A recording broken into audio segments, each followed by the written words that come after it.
நீதிமன்றமே தவிர்க்க முடியாத தலைவர் சொல்லிச்சு. உடனே சவுக்கு சங்கர் ஆமா தவிர்க்க முடியாத தலைவர் தான்.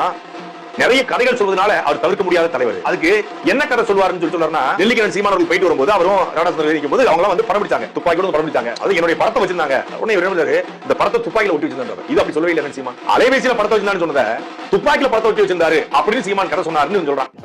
ராணுவத்துல துப்பாக்கி இருக்குல்ல, அதுல போய் அண்ணன் படத்தை ஒட்டிட்டான்.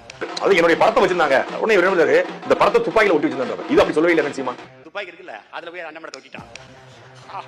அவன் கத்தி பிடிச்சு உள்ள ஓடி வச்சுட்டாங்க. 2 மாசம் ஜெயில் சிறையில் இருக்கா. எனக்கு ஏன்னா அடங்க மாட்டியாடா.